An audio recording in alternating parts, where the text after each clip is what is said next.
Go.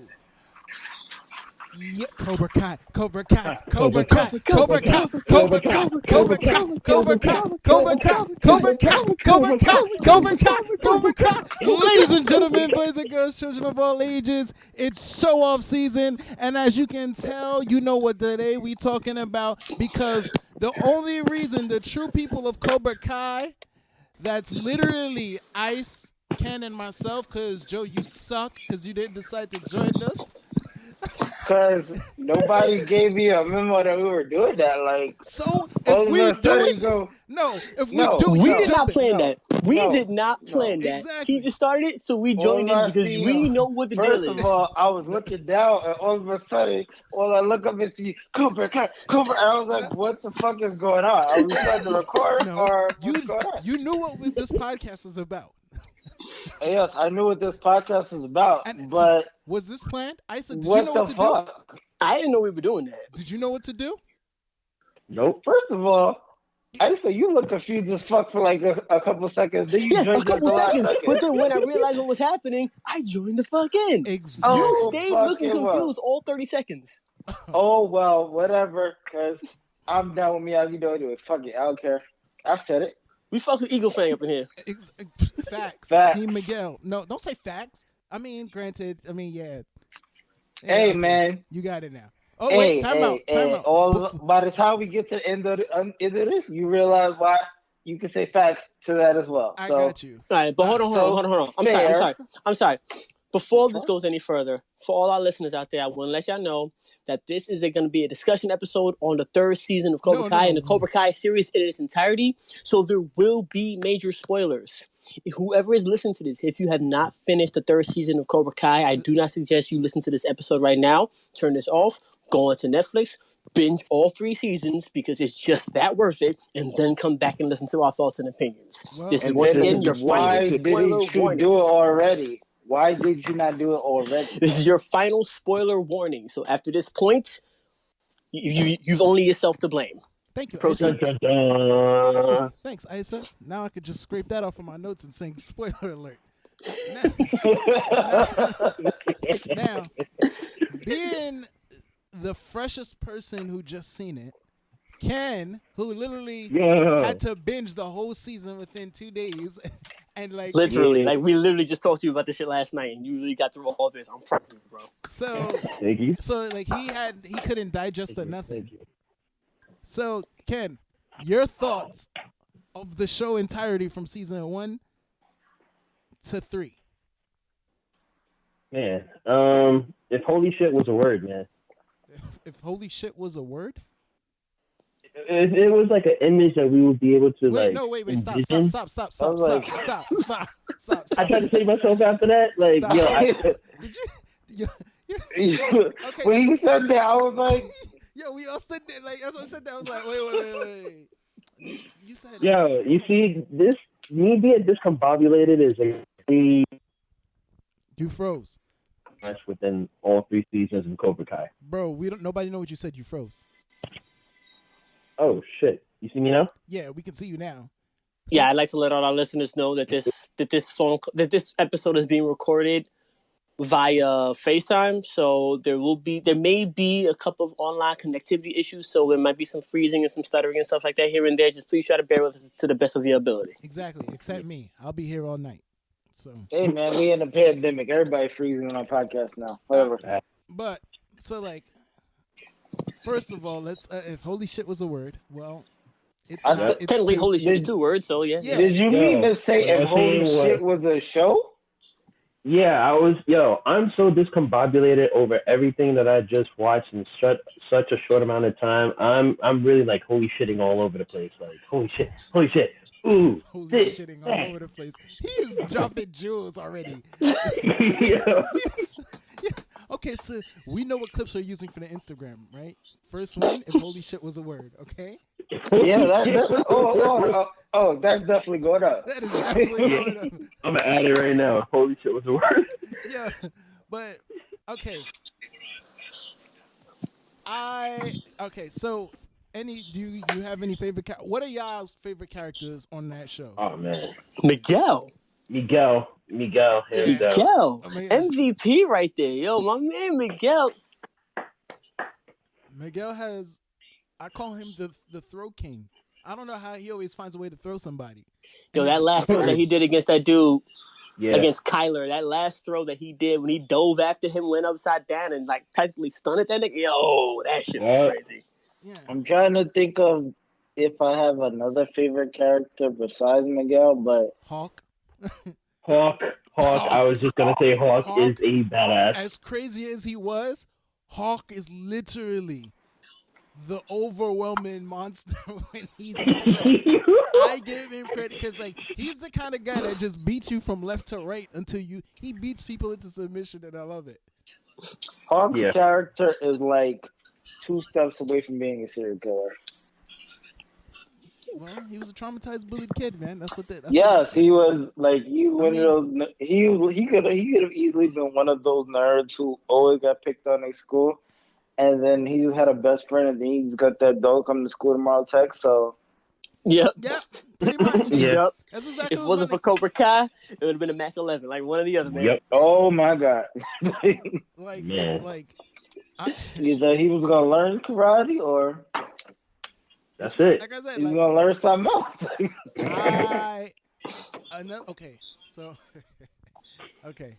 So one of my favorite characters also is Tori. Why? Oh, absolutely. The dynamic, every fight dynamic changes when she enters the room. Oh yeah. Tori slowly became Bane. So, Tori is Miss On Sight. She slowly. It was a total build up to Bane. Like that's the best way to describe that.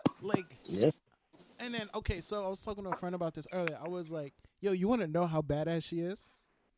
Like she had Sam so shook in season 3, right? She had a show like so shook that Sam ran to her backyard, right? Into the shed in the backyard, the little dojo in the backyard, right? And she just walked through everybody, beat everyone up. And then the thing about it is, I'm like, Sam, why would you run to an open space area to hide when you got home field advantage where you could have just hid anywhere and just jumped out and attacked her where she wouldn't see coming? But that was literally the scene in Dark Knight when Bane was fighting Batman. Deadass. Bane was when Batman was getting fucked up, but he walked up a little bit. Then police officer would come out of nowhere. He beat the shot out of him and just keep walking. And then he just be like, "Oh, okay, what the fuck?" So, like, that's the crazy thing is, like, when you were describing it to me, like, yo, Tori is fucking crazy. Like, I was just like, she's not that bad. But then by the end, I was like, yeah, this went too far. So let's get out of here. I'm not gonna lie to you. Okay, let's go back. Let's go back to season 1 a little bit. Fine. Who would you consider to be the problem of season 1? Like Miguel. No, not Miguel. No. Not that. I want you to defend that. No, hold on. Not that kind of problem. The problem is like, the issue between the issue between Johnny and Daniel, who was the one in the wrong in season 1, and then who's why everything got as fucked up as it did. Yeah, that leads into season 2. I have to be totally honest with you. These things, everything could have been solved with a conversation. Like, and that's the craziest part about all of this. Like, they was literally holding on to something from when they was in high school, and I would partially blame. I don't even know who to partially blame, because it was like season 1, it was just like this person did this, that he came back at him with this, like. Like, if I'm gonna be honest, like, I know exactly where you're going with this, Dwayne, because we've had this conversation many times. But like, the whole LaRusso family are the villains of this show. Thank you. Like, all of them.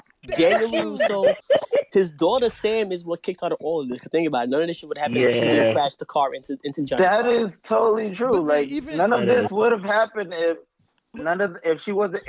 It's kind of not her fault. It's a stupid ass friend's fault. But because she wasn't driving, she was in the back seat. Yeah, this is Jasmine. all right, but check this but out. All But Johnny, like, all Johnny wanted to do. All Johnny wanted to do was just have a living, all right? Dude just lost his job. He just went back to what he knows best. He went back to teaching karate.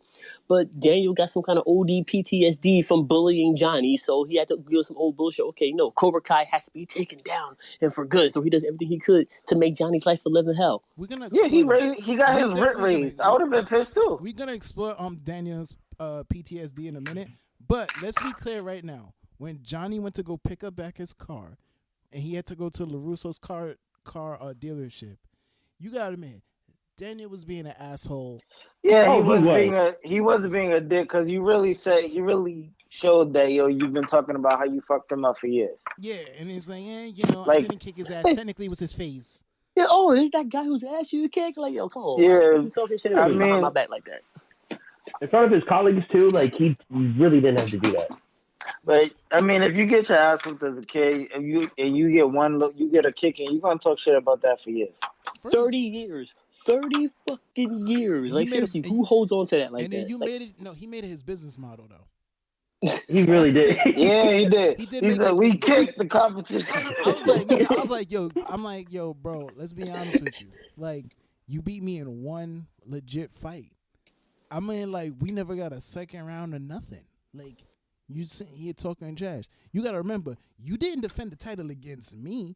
You defended against a hitman. Now, let's get and then the thing about it is like, okay, Daniel LaRusso, I got to admit, he must have a lot of psychological issues because I'm going to go down his history because every time I break down his history, no one understands what our kid said. Like, yo, that nigga really went through a lot as a teenager. He did. Like, he moved to someone tried to kill him. So, like, he went let's go to Karate Kid 1, 2, and 3. The first movie, he moves, he's a fish out of water, new town. He tries to holler at some girl he likes. He finds out she has an ex-boyfriend who could kick his ass. So he tried to be tough, got his ass whooped. Then he decides to go to that person's dojo. Then the next thing you know, they got a little rivalry going on. Months later, when the dude was just, trying to get lit a little bit, Daniel thought, I'm going to throw some water on him. So then he gets fucked up even worse. Then he has to now learn karate in like a couple months to win a tournament of a bunch of other martial arts motherfuckers. That's high stakes right there. Because if he don't win, it's open season on him. That's pressure. Yeah, that is pressure. Then, after just barely winning a tournament, he goes to Japan for vacation, right? Meets a girl. He meets his mentor's rival's nephew. And then to make it worse, at some point he gets caught in the middle of a tsunami, decides to be hero and save the girl. But his mentor's rival nephew felt like he lost his honor. So in the middle of a party, gets attacked by that nigga and gets challenged to a fight to the death. And then what makes that even worse to the fact that he gets challenged to a fight to the death is the fact that instead of niggas just being full-fledged adults and be like, no, this is not going to happen, all they did was play drums and gave it a soundtrack. So he had to literally had to fight to the death in front of a bunch of adults as they made the soundtrack. He's still a teenager too. Exactly. So and then what happens when he comes back? you got the sensei who was an asshole from part 1 waiting for him with his best friend now, with a plan to psychologically mess up Daniel, and then to make it even worse, they hired a hitman to take him out, which is Mike Barnes, and then to make it even crazier is he has to accept the challenge of Mike Barnes, but the fact that Daniel's like, no, I just don't want to do it. This nigga had Daniel hanging off a cliff and would not pull him up unless he signed that contract. So he nearly died on multiple occasions. So you could understand all the PTSD that came back to him when he seen that Cobra Kai open back up. Can you Yeah, but blame then when him? he see who running in this shit, like, yo, that was Johnny. He had beef with Johnny in one movie. Yeah, he had Just beef with one. Kreese in two. I can understand Kreese. Kreese, I get. Yeah, Kreese I get, but Kreese wasn't a problem until season 2. But do you realize like they almost squashed their beef and then he seen Kreese? Yo, they almost squashed their beef multiple times. That's the thing. Like multiple times that they would squash all of this, but something had like they almost squashed their beef. Then he seen his son in his house. He almost squashed their beef again. Kreese pops up. It's so much shit that just kept happening to him. I'm like, yo, all y'all need to do is sit down and talk. I'm not like they almost squashed their beef, and then his daughter had a hangover in Johnny's room. I'm like, then they fought. Let's be clear. Let's all be okay. Let's be clear right now. I'm not gonna lie to you. I would be tight too if I found my son in my rival's house learning karate. I'd be like, I'd be tight if I found my daughter just waking up in this nigga's bed with a hangover. See, hold on. Allow me. Whoa. Let's explain this one right now. I'm gonna defend this one. That's where the hairs came out. I'm gonna defend this one just a little bit. Okay. That's all on Sam. Because absolutely. Because hold on. No. Because even when brought to Johnny's house by Robbie, by Sam's wishes, Johnny did try to when Daniel came to the house, he did try to explain it to Daniel what happened, and Daniel wouldn't listen. He wouldn't listen at all, and he was like, "Look, she came here drunk last night. Robbie brought her. He's trying to literally tell her everything's okay. But he's like, no, you Cobra Kai bastards trying to do this to my... And I was like, come on. Yo, that's what I was saying. The LaRussos are a problem. And then, I'm not going to lie to you, Sam is the reason why Miguel lost his legs, okay? And it wasn't... In fact, hold on. Let's get into that. Let's just get into all that. Let's just get into all things wrong with Sam right now.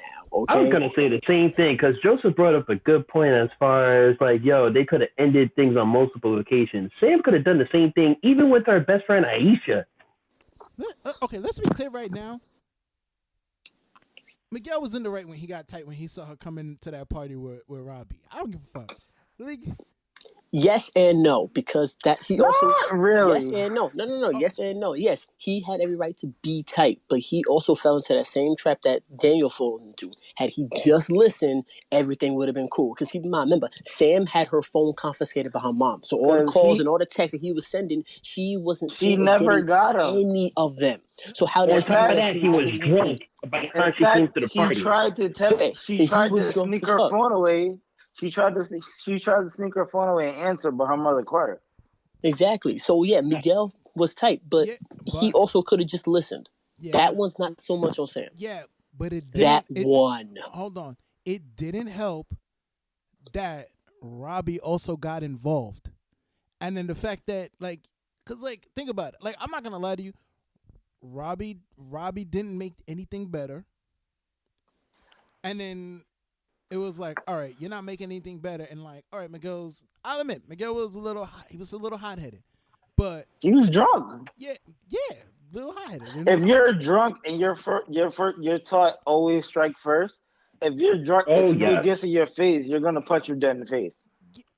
To be fair, like I said, Robbie didn't make anything better, and then the thing about it is, as much as same, and then you can't even say because guess what? The same thing happens again in season 3 with Miguel, Robbie, and Sam again. And this time the roles are reversed.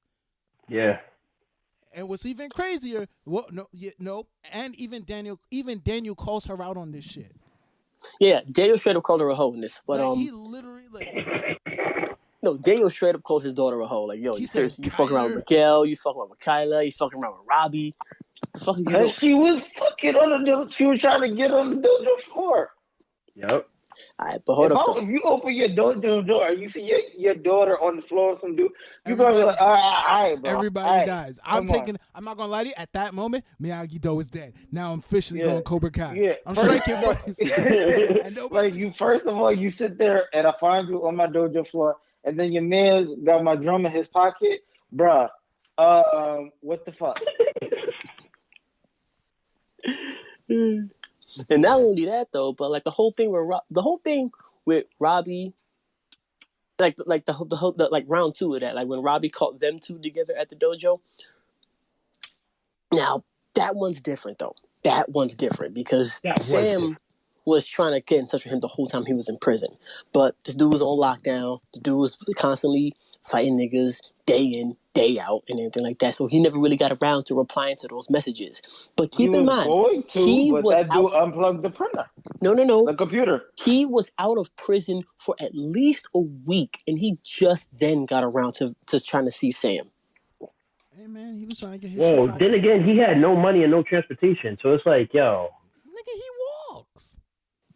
What do you mean he had? Right? Homie could have been went to go see Sam. Like, as soon as he got out of prison, he could have went to go see her for something. But her father was right there when he got out of prison. He could have had a ride. That is true. But he didn't want any part of. He said, "Fuck out of here," and walked away from both of them. Oh, he did get him arrested, so like I can understand him not wanting to fuck with Daniel. Yeah, that's true. I mean, remember that's the whole reason why he even got involved with Kreese, because Daniel got him arrested. He never even liked his father because he always considered him a deadbeat. But then when Kreese comes into shit in prison, then Kreese comes to visit him in prison and says, "Yo, strike first." Because he was having a quote unquote bully problem in prison, but as soon as he took the fight to them, that problem stopped. Stopped. He never had to deal with them again. So you're like, okay, so this dude gives me some advice, and shit actually goes right for a change. Maybe I've been listening to the wrong dudes all this time. Maybe I should start listening to Kreese. That's what led him over to Cobra Kai. But to be honest with you, Robbie's always been a snake in the grass. Okay. Robbie's always been a little bitch. Yes. Yeah. Okay. Yes, he was yes. Please talk about that. Like that.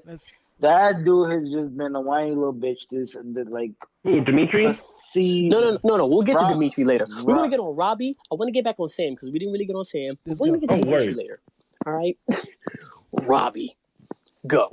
Bitch. Robbie, he was mad. That's all you could see. He's so fucking ungrateful. Like everything was everybody's fault. Like he's literally the definition of somebody who does not take responsibility for their own actions. Like everything is everybody else's fault. He's like, you turned me into the cops. I'm like, nigga, you do realize you could have killed that motherfucker, right? And you ran, like, bro. Yeah. Cops were hunting you down. Yeah. Like, first of all, that's attempted murder. Like, let's just get that one out. Let's get that one right there. And you was on the run. So you really think you running away from the cops? They know you know karate. You making shot. Yep. This nigga mad because he took an ass whipping, bro. Yeah. He mad because he lost. Like, first of all, and then you try. It did a week after you got out of prison. You try to attack the nigga that you almost killed. Of course, like I have no sympathy for him. No. Absolutely none. Dude was wilding from the jump. Yeah. All right. Okay. You go. First of all, you was hanging out with these two dudes. I think like the bullies from Dragon Ball Evolution, who was just going around robbing niggas all the damn time. And then when you want to get that up, the whole reason why you even went to Daniel LaRusso is because you want to piss your father off, but then you actually really started liking it over there for some stupid ass reason. Mm-hmm. Then your mama dished you, and that's like the only sympathy I had for him when his mama left, and like she didn't even pay the bills, so he had an eviction notice on his door and no electricity in the apartment. I was mad as hell when he poured himself a bowl of cereal and then put water in that shit, like because he didn't have no milk. Yeah, I'm like, yo, bro, you should have eaten that shit dry. I don't know what the fuck he was doing with water. I definitely felt that, man. All right, you know what? I didn't, but whatever. I want you to lead this, because we still got to finish up Sam. So I want you to lead the Sam chat. You want me to lead off the Sam chat? Yeah, lead off the execution of Sam. Okay. Start from season 1 and work your way to 3. Samantha LaRusso, all right? All right, I have a question about season 3. So, but go ahead, Isa. You know what the problem with Sam is? She is so desperate for everybody to like her. She is always doing everything on a level that this shit should not be done, and everybody else pays the price for it. Dimitri got his arm broke because of her. All right, that's her fault. That was definitely that's entirely her fault. But season 1, she was fucking around with Kyla. She was dealing with a whole bunch of people that she ain't got no business dealing with, and she completely shitting on her A1 from day one. Aisha, you never shit on your A1 from day one. All right, That whole shit is the reason why Aisha went over to Cobra Kai, because she probably could have been Miyagi though. But no, the only reason why Daniel wants to start up a dojo is to rival Johnny. So fuck the LaRussos entirely right there. But then she want to start fucking around with Miguel, and everything was fine. She could have been Miguel, no problem. Hell, what's his name? Johnny knew Miguel was dating Sam, and he said, "Yo, I'm not gonna stop you, but be careful because she's a LaRusso." But as soon as Samantha found out that he was that Miguel was Cobra Kai, oh, I can't be around you because my dad's gonna be pissed. Like, bitch, just own it. Like, that is your boyfriend. Why the fuck are you shitting on him like that? I thought you really liked this dude. But whatever, I digress. She starts sniffing around. This nigga's going hard. I love it. She starts sniffing around that bitch ass nigga Robbie, and then the whole scene, the beach scene, because I remember we talked about this, but the beach scene is funny how many parallels that actually has with the first movie with the scene on the beach over there. Oh, because that is a good catch. Because the two of them are trying to talk, Time out. but for some reason... Let me snap for you. That was a good catch, bro. It wasn't parallel. You getting this snap. That was... Oh, Isa. You're gonna find turn. Isa, yo. You MVP right now, my nigga. There really is, though. When you really think about it, the beach scene from Cobra Kai and the beach scene from the first Karate Kid movie, there's so many parallels between that shit. This dude is trying to holler at his girlfriend, trying to understand some shit, trying to make things right, but this other nigga keep on getting involved and just escalating the situation to a point and don't know how to beat. Now, yes, Miguel was drunk. Yes, Miguel wasn't trying to listen. He was being OD belligerent. And Sam, I will say, on this one occasion, minus bringing Robbie along because he was technically her ride, so she had no choice but to bring him. No, whoa. What happened was... He could have just dropped her off and let her go. It's a party. The dude was just trying to mingle. What happened was he faked an injury, so she was like drive from home and come back. But he faked the injury because it's like, oh, I know you wanted to go to a party, so I faked the injury so we can go. Right. So he was like, oh, let's go. Technically, he was the ride. Now. Technically, she was the ride. Absolutely. My fault. You apologize. She was the ride. Right. Like, but Dwayne is right. He could have just been like, I'm going to drop you off, and then I'm going to go and meet my boyfriend. Like as soon as they got to the party, they could immediately just split off right there. Like he didn't have to walk down that hill together, laughing and holding each other and stuff like that. So of course Miguel's going to get a little rowdy about that. But he caught them at the hill, though. At the hill, like they had no. Like one step into the party, like boom, right there, he caught them. Right. He see it. He was like, I'm not gonna lie, for someone being drunk. His perception was on point that day. I'm not gonna that's that Cobra Kai training. I'm gonna be totally honest with you. And at that moment, Miguel turned into a full Latino. Full rage and jealousy right then and there. My man had a couple Coronas in his system, and he was like, whoa, Samantha, what are you doing? Oh, no. I still can't wait to hear him curse somebody out in Spanish, because I know the grandma be doing it OD, but I still Miguel's grandmother is by far the single greatest Latina character in any piece of fiction anywhere. Okay. Yeah. So wait, are you going? Are you done with him? Oh no. Oh, no. I'm pretty much just wrapping up. I'm still like almost done with season 1 right now. So yeah, the party, it happened, shit got escalated, and the two of them split up. And what does she do? She don't even wait. She don't even wait that long before she is already just fucking Robbie. Wait, she's like, hold on. At the same time, the same thing was Miguel and Tori. Tori didn't come till season 2. She started fucking Robbie in season 1. Tori didn't show up till season 2.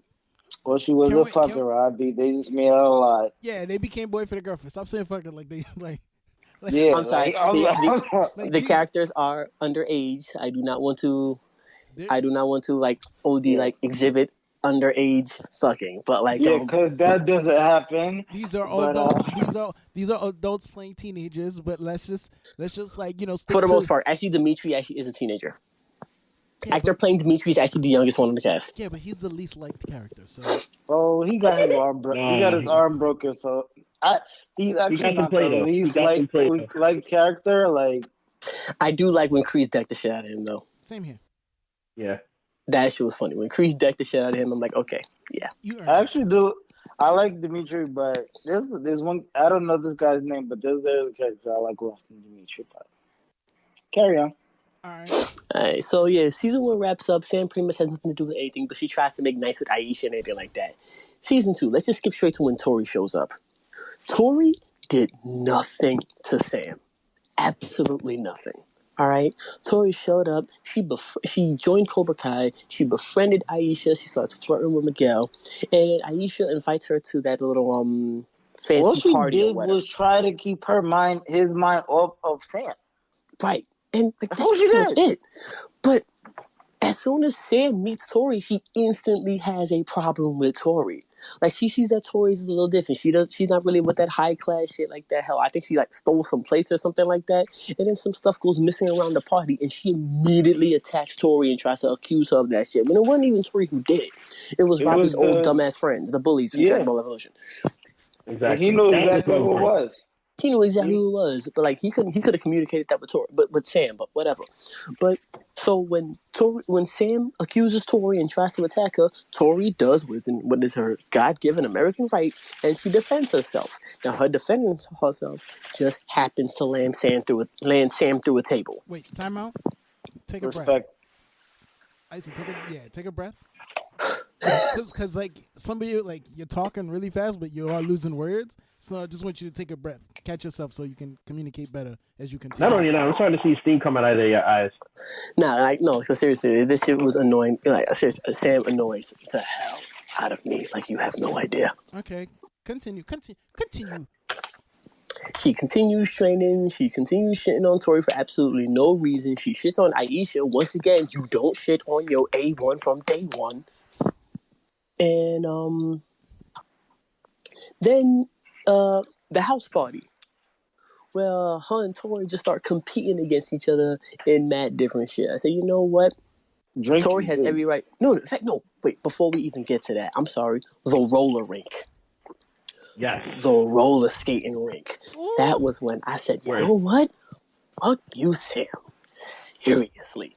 At this point, you are moved on. You got yourself a new boyfriend. A significant downgrade, lady, but you still got yourself a new boyfriend, all right? Don't get mad because Miguel upgraded.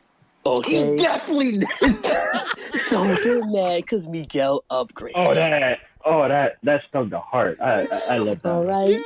Miguel showed up in a Thriller jacket. He had a Thriller jacket with the Cobra Kai logo on the back. Oh, I looked online. You already know I tried to find that jacket. You already know I tried to find that jacket. If you showed up that jacket, you send me that link. I will pay any price. He showed up right. This dude was ready, all right? He showed up right. And you two dweebs showed up looking like Saturday Night Fever. Fuck y'all. All right. So once again, you start shit with Tori for no reason. And you even try to start some shit with Miguel. I'm like, what is your problem? Go back to your date. You're good. I found it. Once again, you need to send me that link, and I will take it from there. Yo, how much does it cost? And so when Tori sees you sniffing after her boyfriend, she immediately gets a little territorial, which is understandable. That's her man. You got no business sniffing after him. And she takes you out at the park, and she takes you out at the roller rink. And then when you retaliate, your ass gets thrown out. Okay, cool. I'm okay with that. Guess what should happen? I'm listening. But these shits are fire. Oh. Yo, share the love, man. Share the love. What you doing? I got you. Keep going. Keep going. And finally, season 2 party. The house party, and when the two of them were competing against each other all night. Honestly, I found that shit to be entertaining as hell. Like when they were taking shots and standing on one foot on the stools. Yep. Once again, these are actually of legal age characters playing minors. So they're not trying to promote underage drinking. I don't want anyone underage drinking, nor do I want anyone at any age taking shots standing on one foot on a stool. Because that shit is dangerous and stupid. That is stupid. That's dumb as hell. Like, seriously, I take one shot, I get woozy as fuck. What the fuck you gotta do? I have terrible balance sober, so I know mine. I have terrible balance on 2 legs. The fuck am I doing on one leg on the stool? Terrible balance sober and on 2 legs. I would have lost. Shot wouldn't even made it to mouth. I'd have been like, oh, I lost. I'm right along with you guys. I feel like I got 2 left feet on dancing circles. But what does Sam do? She kisses Miguel. Now here's how you know that Tori. Oh, she was drunk too. What? In this scene, so what? So what? So what? Now hold up though, because here's how you know that Tori is the OD. Here's how you know that Tori is a ride or die chick. The next day at school, what does Tori do? She goes after Sam. Anybody else would have gone after Miguel. Anybody else, like, if it was any other chick, they would be like, yo, Miguel, I saw you kissing that girl last night. No, she didn't even go at that. She said, no, I saw that girl kissing you. All right? So you know what? I'm not mad at you. I'm mad at her. I'm going to fuck her up. Hold on. You getting another one. But did she not have her facts straight, though? Like, she did, though, because she had her facts was the one straight. who kissed her. Yeah, so she was totally right. She was completely in the right. Tori, you are the realest one here, okay? Seriously, have my babies. Let me stop. But now that school fight though. Now that school fight was fucking crazy. Like my God. Like that's how you do a battle royale. That's how you do it. Hold on. All right. So I love when he slapped that dude with the book. All right. All right. So when he slapped that dude with the book, he started talking shit. He goes, "Yo, you see this? You got so much dollars in this." Right, so I was like, let's talk about those. All right. So starting with Kennedy and then Joe, because Kennedy, since he literally just saw the school fight last night, your thoughts on that school fight to the end, and then go Joe, and then Isa, you kind of just killed your whole speech on that already because you said you loved it. So I want their 2 thoughts on it. Yo, first off, I'm thinking, how they gonna start this like massive scene because shit's about to go down. All of a sudden, Tori gets on a loudspeaker saying, "Samantha Valuso, I'm coming for you, bitch." I was like, oh, yo, wait, I did not expect that. Before you could. Are we all in agreement? Tori doesn't go to that school, right? She did at the time. She did go to the school at that time. She got expelled from that school. Remember, she got expelled. She was the one who started the fight. She broke into the principal's office and went on the speaker. So that's why she got expelled. Yep. Okay, I felt like she didn't go to that school. Like if she didn't go to that school, that would have been way more badass. I mean, she probably wasn't a great student, but she went to the school. She had just moved into town, so she was just starting on there. So she literally got expelled on her first day. Okay. Same thing with Robbie, actually. So she technically legit.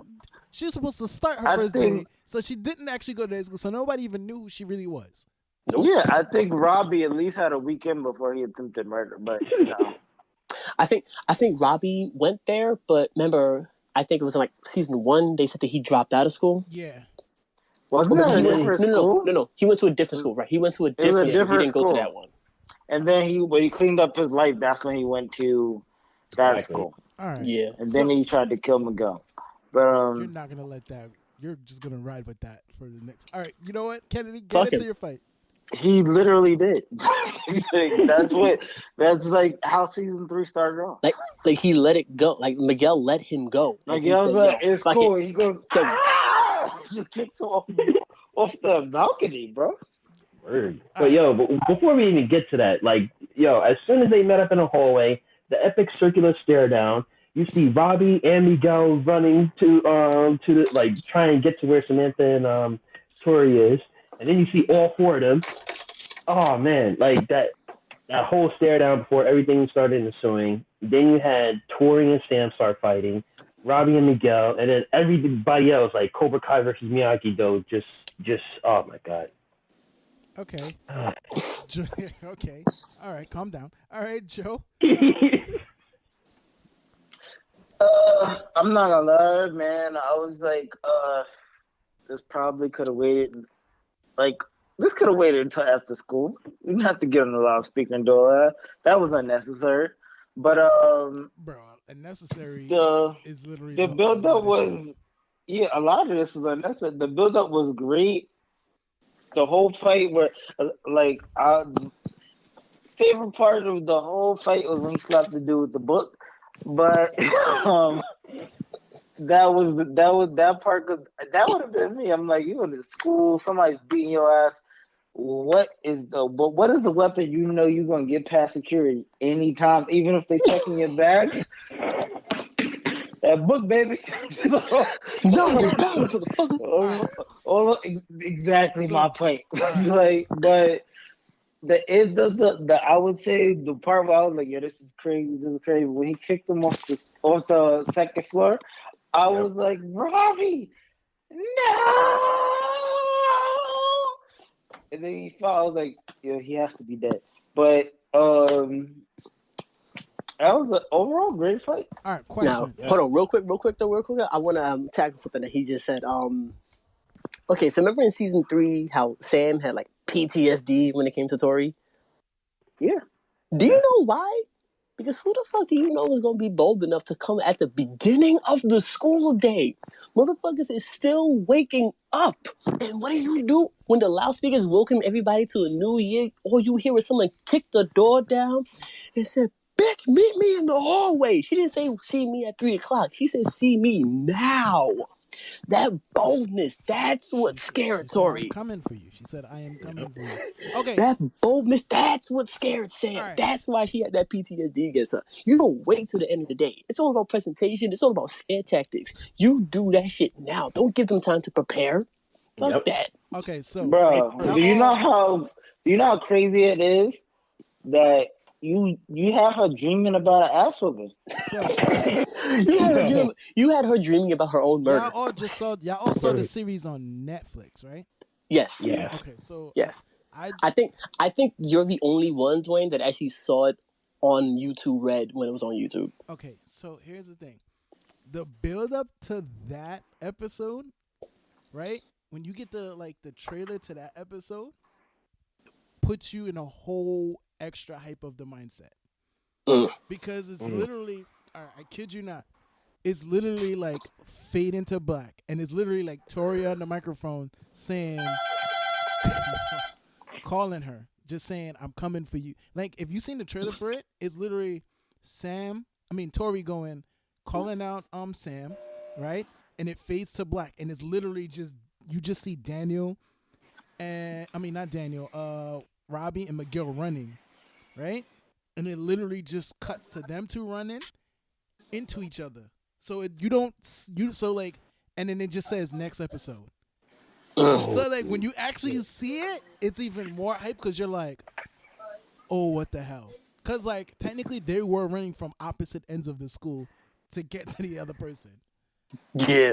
And they were booking it too. Like I ain't never ran that hard in the hallway before. Yo, the joke about it is they both was trying to break up the fight, but they just kept fighting each other. Yeah. That's what made it epic. They're literally trying to break up the fight, but they were so focused on beating each other up and breaking up the fight at the same time that they didn't realize they were just going up the steps. Like at some point, they weren't chasing after the girls anymore. The girls was behind them.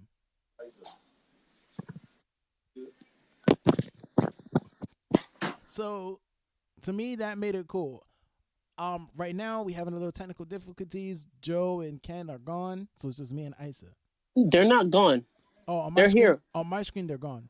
Okay, so like this, this is exactly what I was talking about earlier with the whole technical difficulties that I got to prepare for.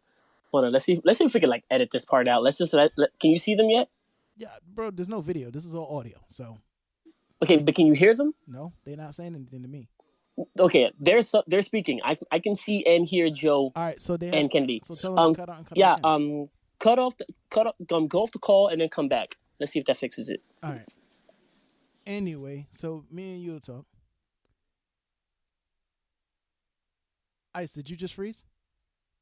They just left and came back in. Yeah, there you go. They're back. Okay. All right. So let's get in. We all right. So we went through Sam. We went through season 1 and 2 of Sam. Yeah, I season 3. Kind of have some stuff to say about season 3, but I know Joe wants to say something about it, and I've been ranting long enough about Sam. Yeah, go ahead. No, I want to hear what you guys said about season 3 first, because mine's literally at the end. Okay. before I continue, I had no issue with the actress, just the character. I don't want her to take this personally. If by some miracle she does stumble across this, like searching up the hashtag Cobra Kai, I don't want her to think that she met. I don't want me to think that I hate her. Listen, look, I'm gonna be honest and honest. In season 3, she gets a little credit. Okay. She does. No, she don't. Yeah. She does. She gets very little, Bobby. She gets a little credit. At episode 10, she stood up a little bit. Cause you gotta admit, it's real fucking badass to tell the person that invaded your house, had you run into a dojo, trash your dojo, and tried to beat you with nunchucks, and when you finally beat her, and she tells you, when Tori told Sam, "This will never be over," you hear that? And then she goes, "You know where to find me." She's telling her, "Don't worry, my doors is always open. You got in before, you can get in again and still get it." I respect R.I.P. to that kid that got through that window, though. Yo, still the funniest scene ever. Okay, that is the part that I want to talk about. That's the part that I want to talk about. That is my favorite. Yo, first of all, that was probably the best part of the whole season. Yes. Second of all, if you hear, I have another part after this, but if you hear a cat noise and someone goes, "Yo, your cat is trying to get it, I'm going to go let you in." If you know damn well that you do not have a fucking cat, why would you let this motherfucker go outside? Yo. And then Miguel says, "I didn't know you guys had a cat." And she goes, "We don't." So why'd you let him go outside? Why? And then he gets, first of all, when he gets thrown through the window, they're all just staring. And then he just looks up and goes, "It wasn't the cat." Yo, that was my favorite part. Like, yo, bro, that was funny. I had to keep watching that over and over because I literally just, like, I kid you not, I'm just sitting there like, oh shit, like, this is how calm I was. I'm sitting there, mind you, it's super late at night, and I'm just like, oh shit, they about to team up. This is real cool. And then I heard the cat sound, and I'm just like, well, that's fucking trash, a cat. And then as soon as he goes through the window, I'm just like, oh, they just threw a cat through a window. This is out of hand. This guy, I was like, mind you, Miguel nearly dying. I was like, okay, that's crazy. And I was like, that's crazy. I want to know who made the cat noise, though. But the moment someone got thrown through a window, I said, yo, all right, the moment someone got thrown through a window, I go, yeah, this is too far. This karate shit's getting out of hand now. I would, like, dead serious, I was like, I'd have been like, when they came through the door, I'd have been like, okay, first, who made the cat noise? Because that shit was authentic as fuck. Exactly. They probably had an app on their phone that just makes cat noises. Bro. Maybe, but that would have to be explained to me before we start fighting. Because the whole time we're fighting, I'm like, who the fuck did that? Like, was it you? Was it you? Or was it you? But the shit that kills me, though. Here's the shit that kills me, though. I've rewatched that scene a couple of times. Yo, between him leaving and getting thrown through the window, that was like 3 seconds. Yo, y'all motherfuckers move fast and y'all move quiet because he did not make a sound when they grabbed him. He was like, yo, they outside.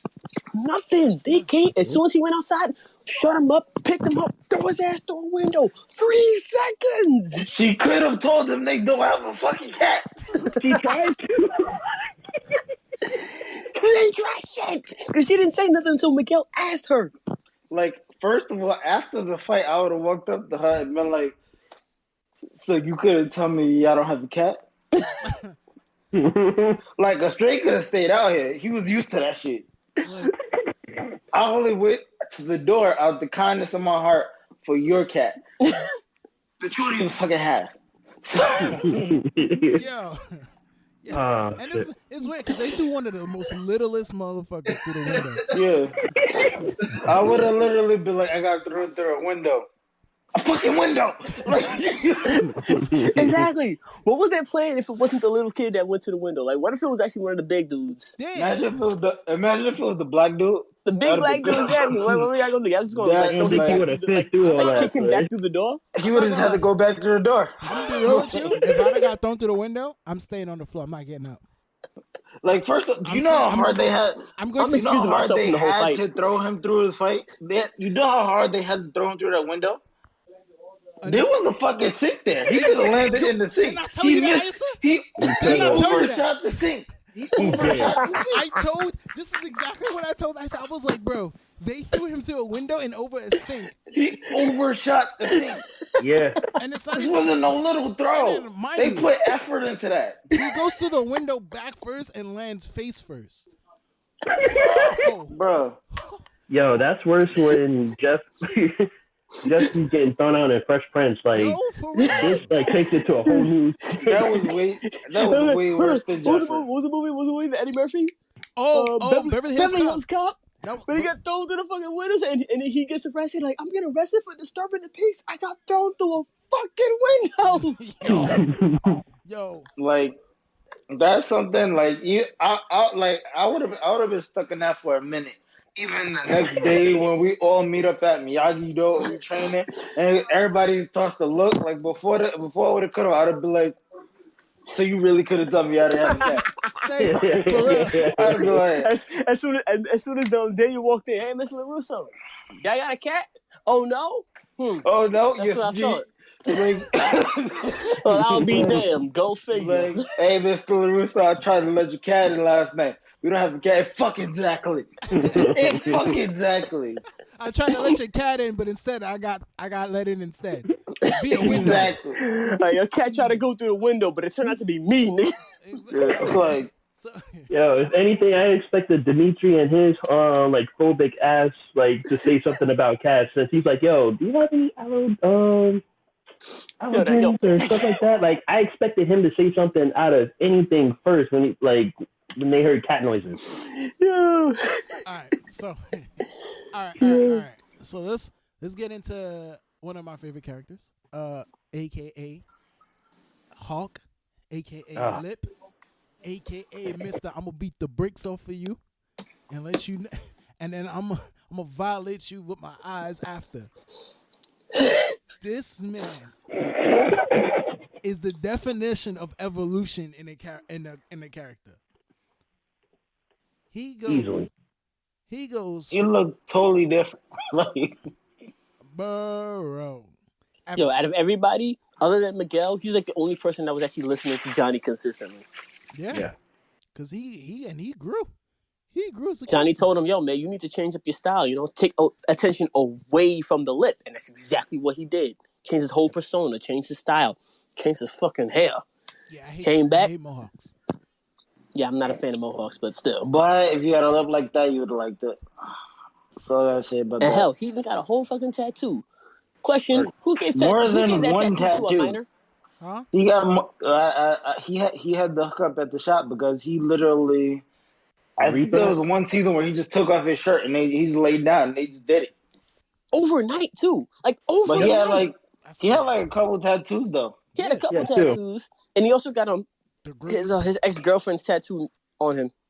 Oh, all right. But I think he covered that up with something in season 3. Yep. The Grim Reaper. Originally, he had a picture of the eagle on the back of his. A hawk.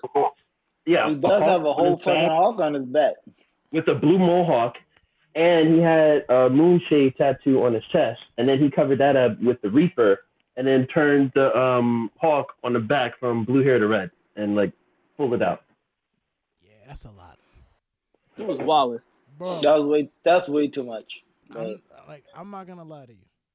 Okay. And this is coming from somebody with mad tattoos, but in season 1 and 2, you get like a glimpse of Hulk, but in season 3, Hulk destroyed everybody that got in his face. Hulk hulked out in season 3. Yeah. I want to ask: did you guys have any issue with the way he beat the fuck out of that kid? Nope. No. Not at all. I was like, yes. I just looked at him beating him up. I had no issues with him spitting on him afterwards. I'm like, yeah, maybe you got a little far, bro. Yeah, that the spitting was unnecessary, but yeah, spitting was a bit much. But let's break that down. Like, he used to fuck with this kid all the time. If you ever wanted to send the message, you see them walk into the dojo where you train at, you pretty much like the top guy in there. Nah, the first thing they did was called him Lip when they walked in. Yeah, they said, "Oh shit, that's my point." You walked into his dojo. He's pretty much the top guy. You're like, "Oh, that's the kid with the fucked up lip." The Asian guy he didn't go against. He beat the fuck out of the dude. He's like, "All right, he's in." And then he was about to pick someone else. He goes, "Oh, this is the guy that used to fuck with me with him. He is mine." And then you take off your shirt. You beat the shit out of him. You beat the fuck out of him, and then you look back at the Asian dude like, "Say something about my lip. Say something about my lip. I dare you." Hey, yo, Kreese knew he was gonna fuck him up too, because the dude that was holding the flags, he said, "That's not gonna be necessary." He just said, "Put him down. Put him down." He was like, you know what? Take a break. Yo. Your arms are tired, man. You good? Like, take a break. You good? Okay. Another thing that's out of hand is, I'll admit, Miyagi-Do, they raised money for Miguel and his surgery and stuff like that, and you mean to tell me niggas they rode up on motorcycles, beat up the little Asian kid and took the money? That's grimy as hell. Okay, but here's the funny thing. 16-year-olds just they still use the money to help Miguel. That's the funny thing. Wait a minute. Yeah, Hold up. I cannot hear Dwayne. Once again, where do 16-year-olds get money from motorcycles? Hold on. And guys, where do they get that? I'll be right back. Oh, Kennedy, what'd you say?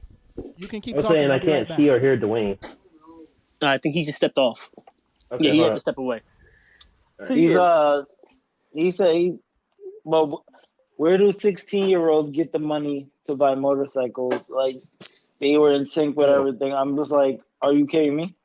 Yo, so you guys just have those. One of the funniest moments was from that car wash when the dude that was fucking hilarious. Hey, yo, girls, come on, wash my car. And the fat nigga walked up. Yeah, I'll do it. Yo, you know what's fucked up? Because he wanted all those old girls. The fat dude put his titty on top of the car. He was just like, yo, I got. That little Asian kid still came and snatched his money, though. That's the funny thing. Yeah, that was hilarious. He said, $20. Snatch. Goodbye. That part was hilarious. Yes, it was. That shit was crazy, man. But, man. Yeah, that black dude is legit, though. Because he slapped the shit out of someone with a book. And then when they was in the house fighting, and he was getting his ass a little bit, what he do? He picked up the pen and slapped the shit out of somebody head. So he was like, "I am not to be fucked with." That dude listened to the readings of Malcolm X, man. I'm about to win this fight by any means necessary. Yep. Pick up the nearest object, just slap a nigga. He was like, "Yo, you'll get a book or be in the house. Don't think I'll pick up this pen." You ain't gotta overthink things, man. When it comes to a fight, pick up an object, beat somebody over the head with it. Exactly. Not at all.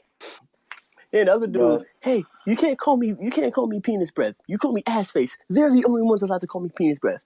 Bro, why are you okay with anybody calling you penis breath? Facts. That's not something that you should be okay with. That's why he left first, because like, yo, you're not about to keep calling me out my name, Hulk. Let it be known it was a black guy that had to point that out to him. That's true. That's definitely true. Like, all right, who else we need to talk about? Let's talk. Okay, so we went on Robbie a little bit, Sam, Hawk. You know, I want to leave the senseis for later. So let's get to Tori real quick. AKA what's on site. We don't need. We done enough on Tori. Like, Tori got shine. Tori, at least actress who plays Tori. I do want you to say anything I say about you personally, all right? Because I will definitely watch you should we ever meet. I know they always tell me never to stick your dick in crazy, but I will stick it in, roll around. Let me stop. But yes, like you. She turned into Bane. Yeah, absolutely. Like season 3, they kind of took it a little too far with her craziness. But like you saw just a little bit because you did see more of what she was going through at home. Yeah. Like you see everything that was building up to her. Like why she was as crazy and as high strung as she was. But I don't care. All of this, as soon as they would have broken into the house, I'd have been like, "Yo, we got the next tournament because all these motherfuckers are going to jail." All that, baby. No, I'd be like, "All about the chest, baby." I'm gonna be real with you. What was it? You knew she was going crazy. She was gonna go crazy because even when she met Miguel while he was still in a wheelchair at her workplace, he literally said, "Tori, you need help," and she goes, "No, I don't. I don't need help." That's the first sign of crazy right there. She got upset. She goes, I don't know upset. And then she got upset at him and then left. I was like, Yep. She didn't leave. She just went to work. She worked there. She just went inside and just started her shift. She clocked in. She might have been late, but Now you know she was going to go crazy when she OD just clenched her teeth together, but she was still completely coherent. Like when she can still talk perfectly, like despite going to all this and shit. Like okay, yeah. Yeah, that is okay. Now you know it's crazy. That is crazy. But yo, that fucking super her bill was trying to rape the girl. Like yo, what the fuck? That's nasty. But you know she was crazy because you could tell she was crazy by her eyes, because she got the eyes of a veteran that went through war. Like you never noticed that. She don't. And she's supposed to be like 60, 70. Yeah, like she's sitting there looking at you, wide eyes, like she just. And that's why she identified with Kreese so much. Yeah. Kreese held her down. I will admit. Say what you will about Kreese. When he holds his peoples down, he holds his peoples down. And I respect that. I will give him credit for that. But that's how you know she will fuck someone up, because he was like, "Yo, you don't even gotta pay. Just come back. Just come back." He was like, "Oh, you got a problem at work? Oh, you got a problem at home? What's his name?" Wait, sweetheart, I got this. Side note: you think Kreese cut that dude's finger off? No. What? You think Kreese cut that dude's finger off? No, because Kreese would have been arrested. He didn't cut it. He didn't cut it off. He should have, but he didn't. But he was like, someone needs to teach you to keep your hands to yourself. He could have, and nobody would have had a problem with that. But no, because he wouldn't have been arrested because what is he gonna do? Because as soon as he tries to report it, like, yo, he tried to solicit sex from a minor. That's it. That is true. That is totally true. That is true. That is true. They both would have just went to jail. This coming from the guy who studies law. So you know what? Whatever Joe says, I agree. They both would have just been like, everybody, they going to jail. Like, okay. I mean, but between the two of them, who do you think is actually going to be okay in jail? Kreese. I mean, even exactly. That dude would have recruited Kreese. He never would have risked it, because as soon as he did, all that he would do is have a counterclaim, and he's going to jail too, so he would never risk it. He cut his straight off. Anybody even tried Kreese, he probably would have fucked them up. Like, all right. Since we on Kreese's backstory, I loved. Hold on. I want to save the senseis for later. If we're done with Tori, I want to move on to Dimitri real quick. No, there's nothing to talk about Dimitri. He's whack. Whoa. He did progress a little bit. Like, yo, he went from being like the overall nerd to bagging Yasmin. No. He's still the overall nerd. And like, while he does have some feats now, like, I love his moves on the soccer field. His moves on the soccer field was pretty okay. Yeah. He bagged someone. He did knock out Hawk at season 2. Hawk didn't see it coming, so like, that's what you get for underestimating your opponent. But then him and Hawk did have a good scene when they both was fighting people. Like, that shit was building up for years. Like, they wanted to do that years ago. Yeah, because like, they couldn't. At least, like, again, like, back to the whole, you never fuck with your A1 from day one. Dimitri was Hawk's A1 from day one, and like, he completely shit on him throughout this entire series. He broke the dude's arm, and like, that was when you essentially started seeing Hawk starting like come back to his old self. Like, yo, I think I might be wilding. Like, yeah, I don't give a fuck. You break my arm, it's on safe forever. Ain't no sorry for that, bro. And since I'm black in that movie, next time I see you, let me talk to you, brother. Like, it's just I'm sorry. If you break my arm, I'm slapping you with a book the next time I see you. I mean, hey, that's fair. That is fair. I'm not gonna lie to you. You break my arm, I do got a personal vendetta against you. I'm about to be like, especially you ain't gonna say sorry and it's over. Nah, bro. None of that shit. Like, you know, you want to rejoin, you want to help us fight against Cobra Kai again? All right, fine. But you and me, we are not done. We still got mad shit to discuss, bro. Like, we got mad shit to work through, all right? I owe you a kick in the nuts. Yeah. Yo, I need you. I owed you a kick in the nuts with a board in between your legs. I need all of that. With steel toe boots on. Exactly. I want all that. Yo, because you broke the good did y'all on. not find it funny when that little Asian kid, when they had first met to start to talk about teaming up, and he said to the other kid, "If you died, I would not attend your funeral." I was like, that is very harsh. I was like, And that's another sign. That is another sign that this is getting out of hand. yeah. Like that is another sign right there. Like, yeah, this is getting a little out of hand. Listen. Can you imagine being a person that just moved to the neighborhood and seeing all this play out? And you just sitting there like, this is what y'all do out here? No, I don't want to be. It's like, are you Miyagi-Do or Cobra Kai? And then some other groups are you Eagle Fang? And I'm just gonna be like, Eagles don't have fang. Shut up. I was like, okay, you know what? Like, yo, y'all dojos are gangs. Like, I ain't seen this much beef since the Bloods and the Crips. What the fuck? Bro, I'm not gonna lie to you. Cobra Kai is literally West Side Story for 3 seasons. It's literally West Side Story. That is crazy.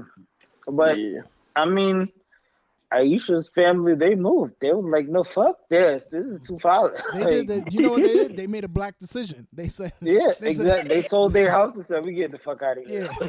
He was like, where we going? How the hell y'all move from Jersey to this? Like, it's like Aisha's family was like, yo, we going to the hood. This is the kind of, at least we knew what to expect. This is wild. Yeah, and I'm mad that they took her out the show though, man. I really liked her. Yeah, she was dope. She might come back though, because they took out the Asian kid and all that, and they said, and then it was like, yeah, if they take a person out, that doesn't mean that they're off the show. They just don't have nothing for them yet. And to be honest with you, a smart reason why they took her off was because she was the most sensible character out of everybody on the show. Because she literally was. Can you really imagine her in the middle of all that shit in season 3? That's what I'm saying. Like, she was. Bro, did you see her fucking everybody up at the end of season 2? She beat up one person. Yeah.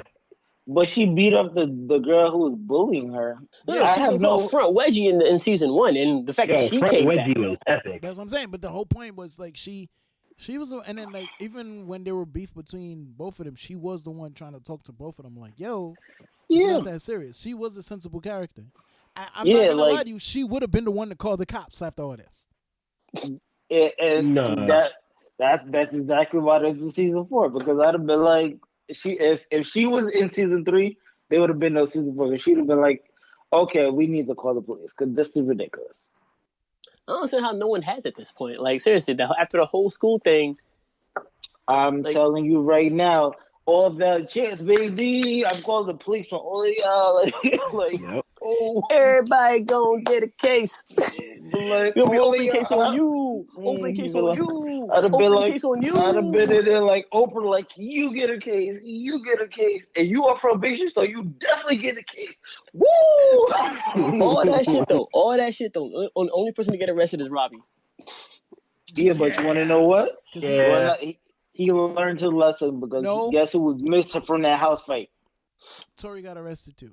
That's why she had to go through the. She didn't spend no time in jail. She didn't have to do time. She just had she was on probation. Yeah. He acted, but rightfully so, because he did try to murder him. Yeah. But but I think that was from something pre-existing, because she was already in the system. I think by the time that happened. No, she actually mentioned, because she also, because you got to remember, she also, when they did file a report on her because she was using claws, which is wild.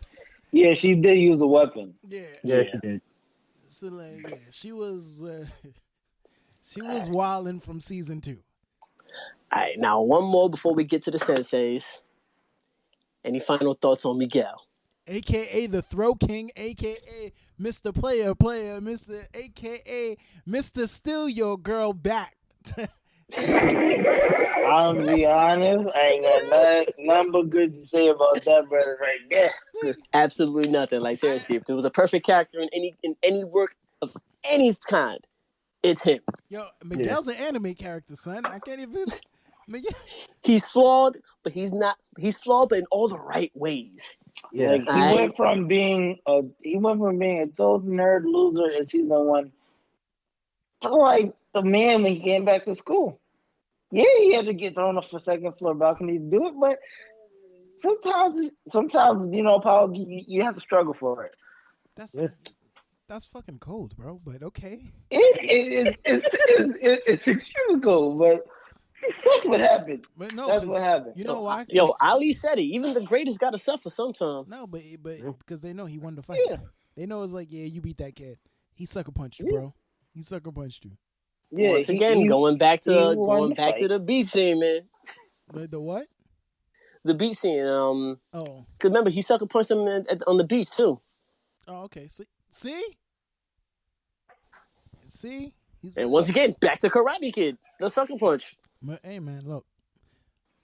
Hey man, all I go Miguel, he held it down. Yeah, Miguel. He did his thing. Miguel. I don't even know. You the real MVP, son. Oh, dude. You the real MVP. It's weird because on Watch Mojo, I kid you not, on Watch Mojo, right? They literally do the top 10 best fighters of Cobra Kai. Miguel comes in at number 4. No. That's fair. Do the senseis come in as the first 3 at least? Yes. Okay, good. That's fair. Yeah. That's why I said that's fair. I was like, if you're counting all the senseis, then yeah, like that's fair. Hold on. Who's number 5 though? I'm curious. Oh shit, who was number 5? I think number 5 was actually Sam.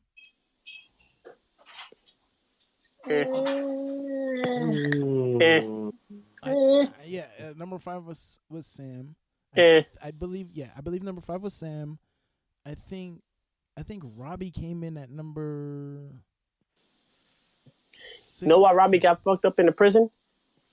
Because he the only one in there busy fighting like he a damn Power Ranger. Running up the walls and shit. Yeah. That is true. Like at number 10, it was Xander Stone. You're going to have to remember who Xander Storm is. I don't remember him from the show. Xander Stone was from season 1 in the tournament. The dude who kept giving the speeches before every fight. Oh, the blue gi guy. Yeah. And, damn, forgot about that. Man. That's why you're number 10. I think Tori came in 9 or 8. And the reason why? She should have came in higher than Sam. No. Yeah. No, because Sam, you gotta remember, Sam's been training longer than Tori. And the thing about Tori's been fighting longer than Sam. Okay, but still, even if so, she wasn't trained to fight like Sam was. And then the thing about it was the reason most of Tori doesn't really have the best win record compared to Sam. What do you mean by that? Every time they faced off, Tori technically took the L. The school ended in a draw at best.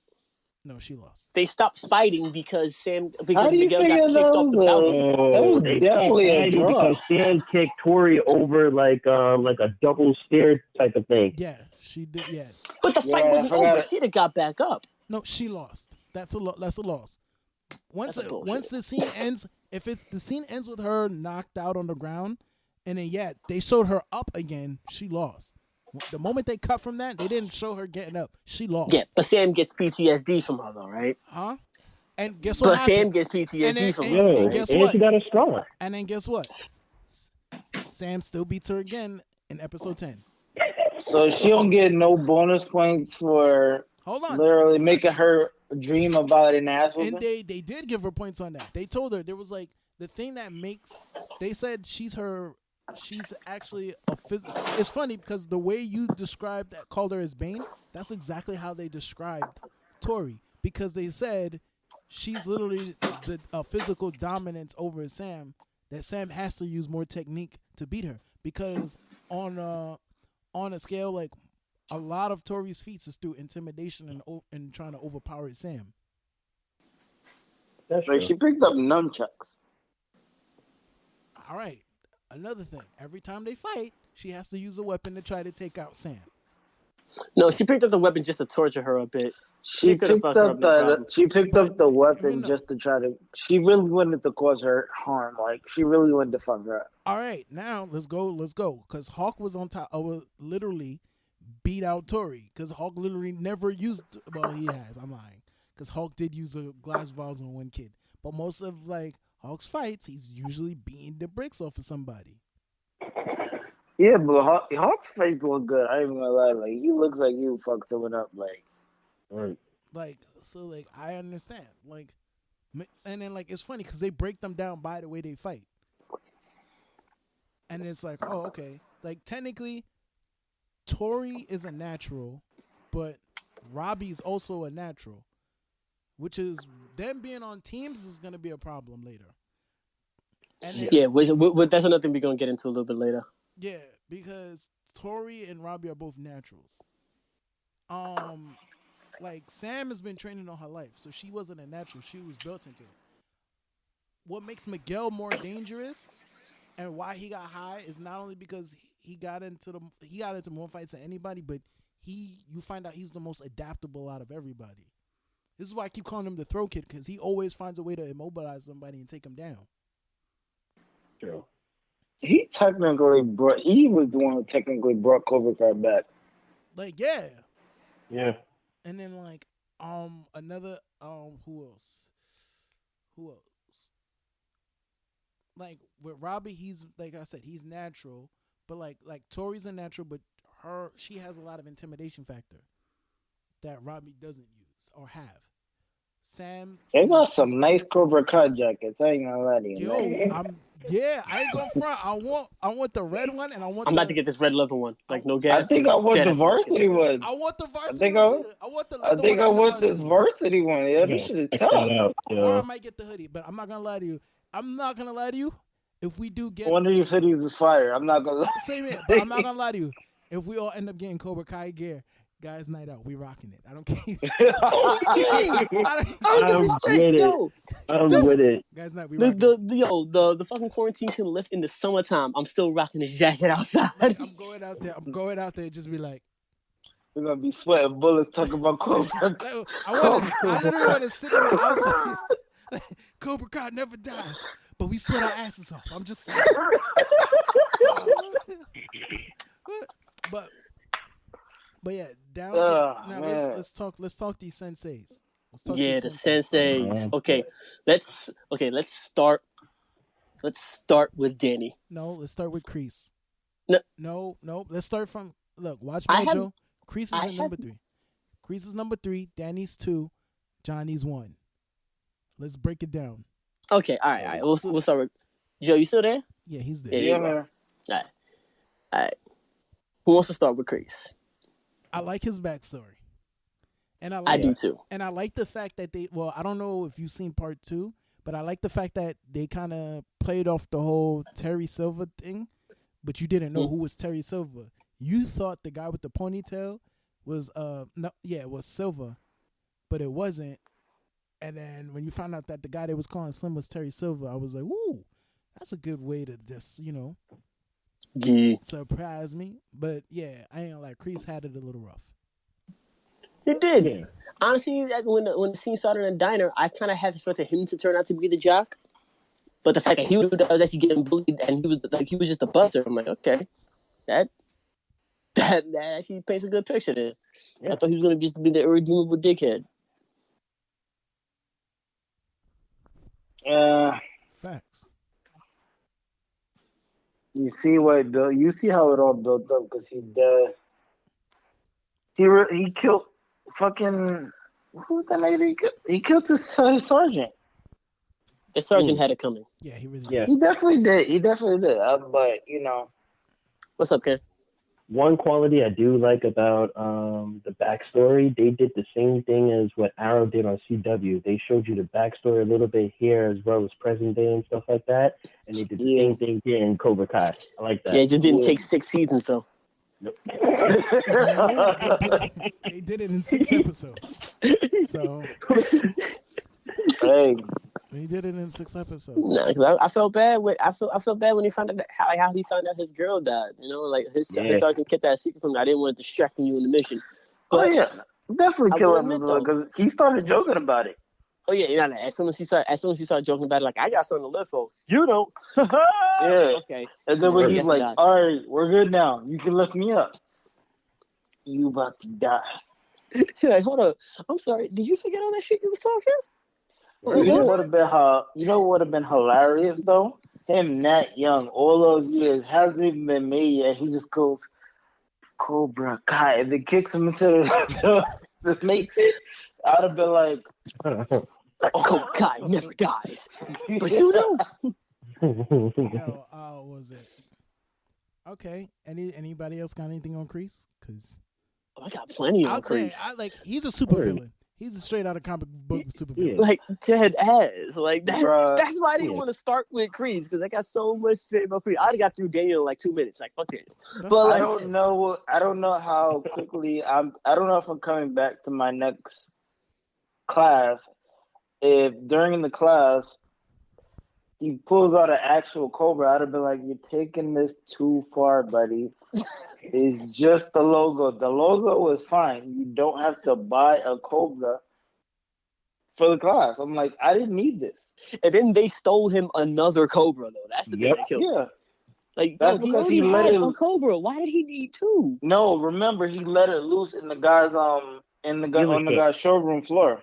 Yeah. Oh, that's right. He didn't have that Cobra anymore because he let it loose in a dealership. He let multiple snakes loose. That was. But how did he get that Cobra over there? So it was just the one.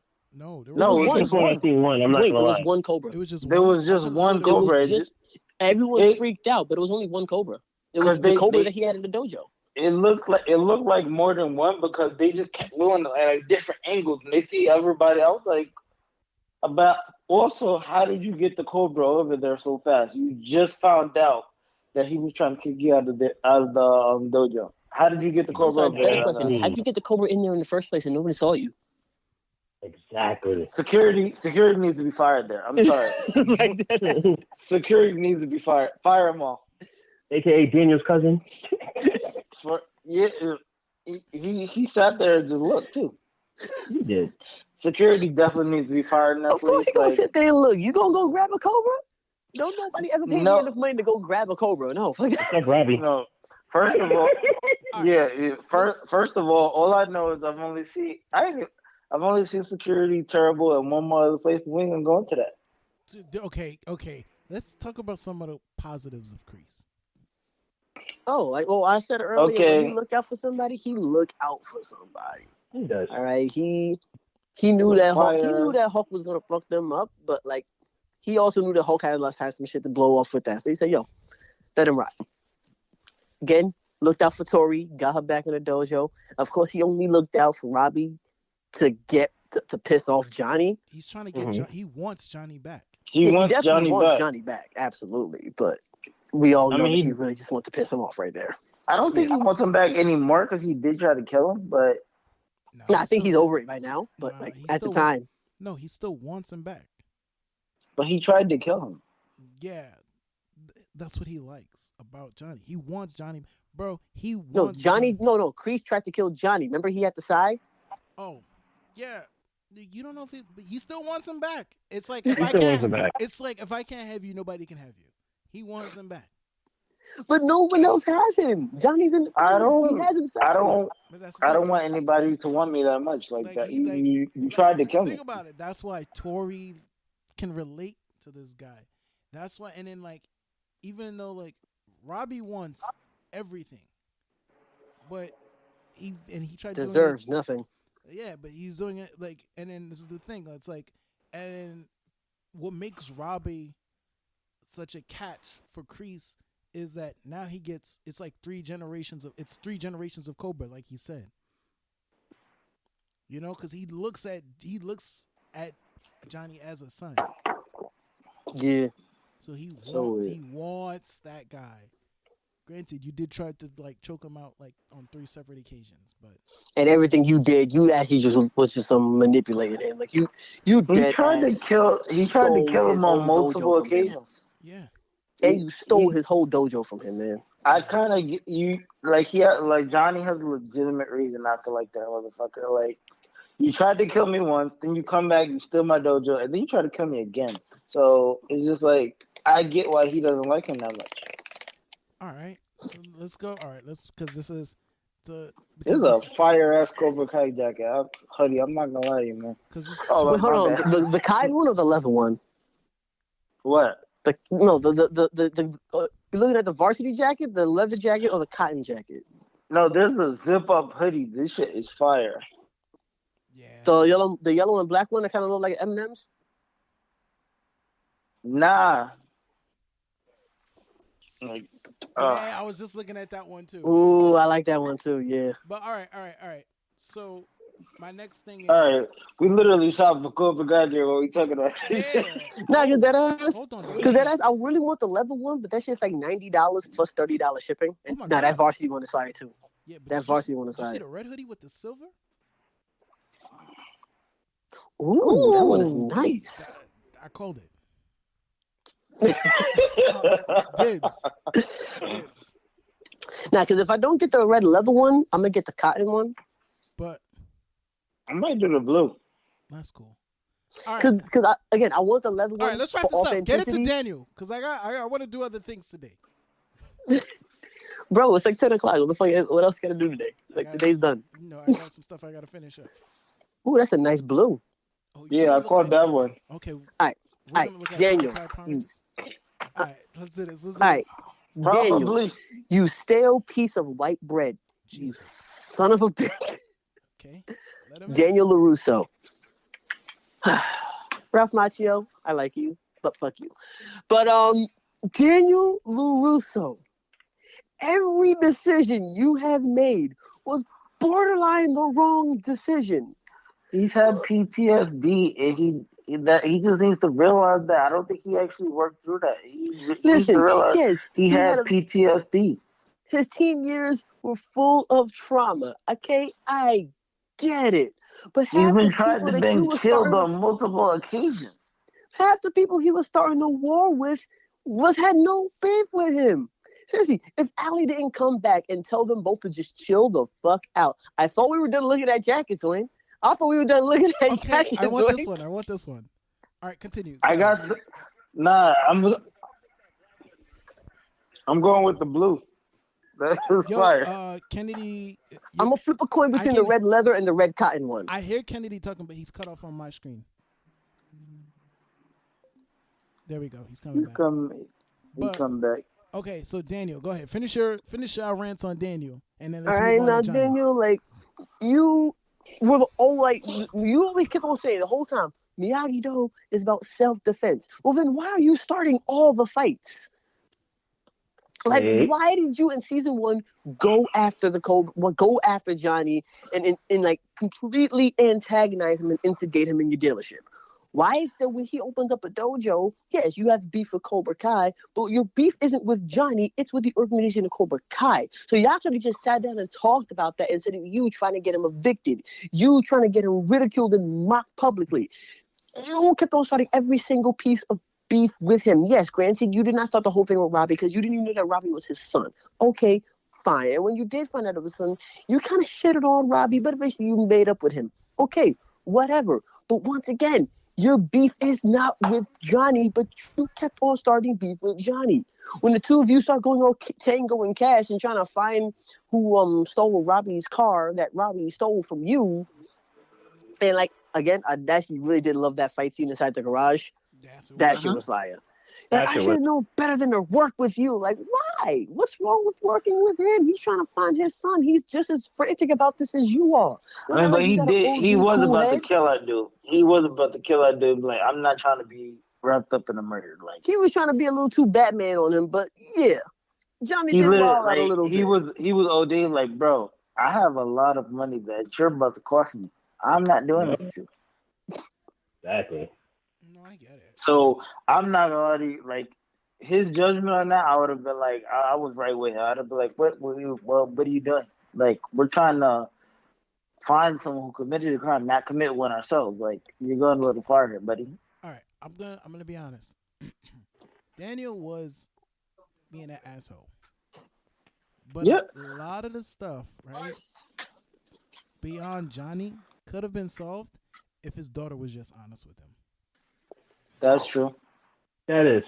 But also he does like. Do you guys not realize like when he seen that Cobra Kai was open up, like the whole scene of him staring out his car window, at the stoplight. You can see the PTSD in his face. Like he had issues.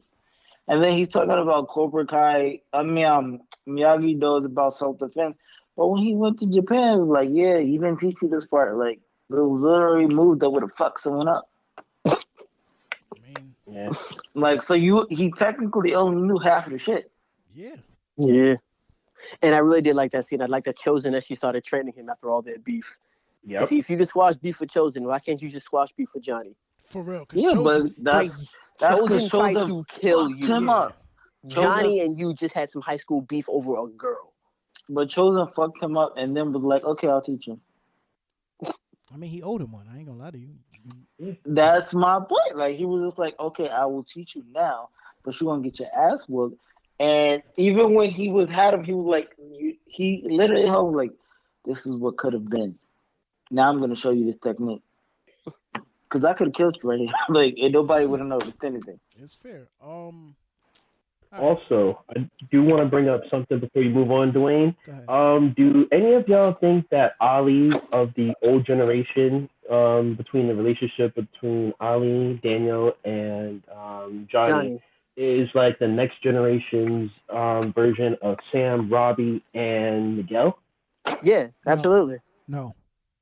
What? No, I do. I don't Not understand the directly question. how the relationship dynamic between the trio of Ali, Johnny, and Daniel is somewhat being reflected with Miguel, Robbie, and Sam. No, I don't think so. Because there was no. Really. That was a trio, a love triangle. While this one actually has a fourth. Like, they actually have an X factor in this one. That one they didn't. That, and also all of this shit wouldn't have been put in their head if it wasn't for the Sensei's fault.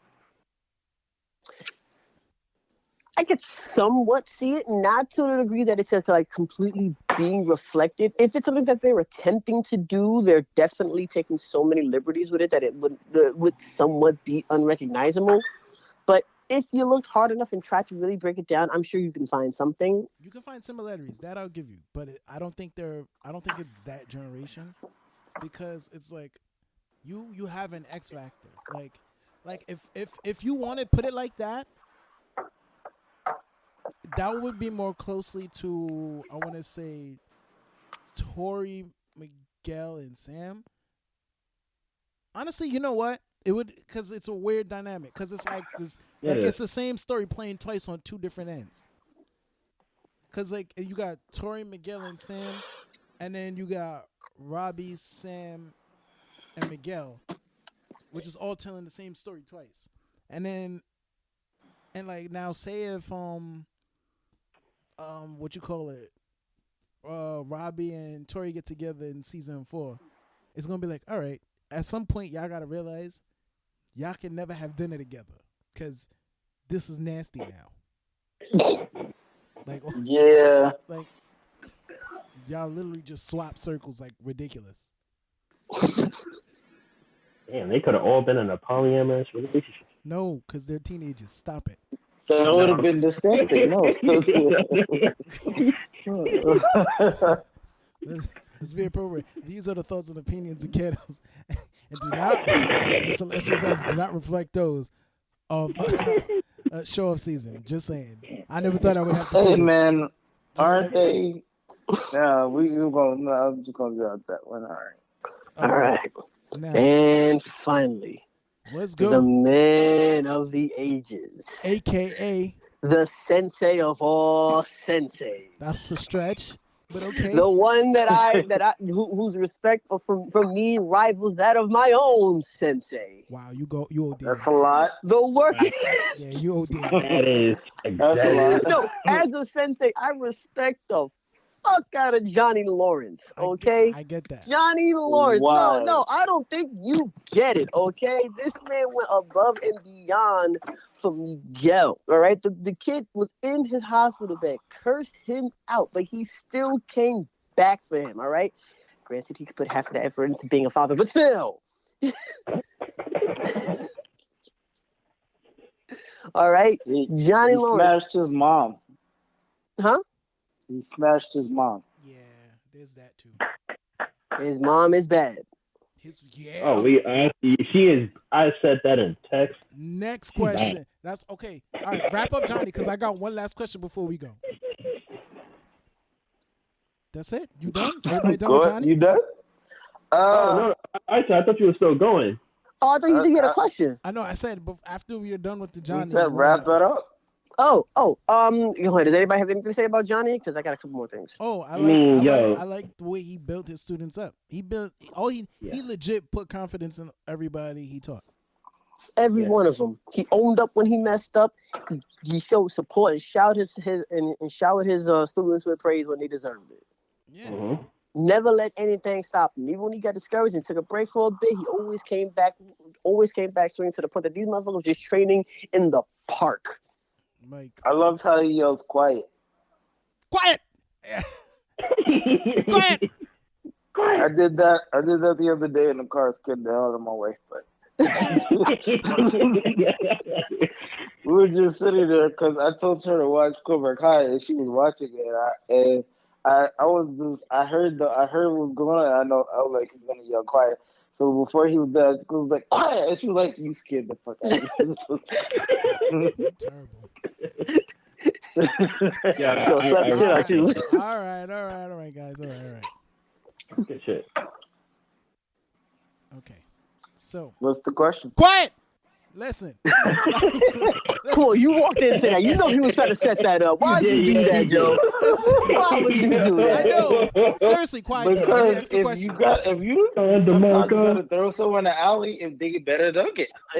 All right, now before we wrap this up, this is the question I've been meaning to ask all of you guys. Okay? Team Addy or Team Karen? Starting with you, Ken. Go. Wait, Team Addy or Team who? Carmen? Yeah. Team Carmen. Oh, good. Oh, because when you said Karen, I was like, you the fuck? I was like, yo, I said Karen. I was like, Karen. I meant to say Carmen. I'm not gonna lie. I did say Karen by accident. Sorry. Oh, okay. So Team Alec, Carmen. Team Carmen. Carmen. That question didn't count. What you mean that question don't count? I didn't know why the hell that was even a question. Anyway. Oh, you'd be surprised. I asked somebody and they said Team Addy and I hung up the phone. I said, yeah, I know who you're talking about too.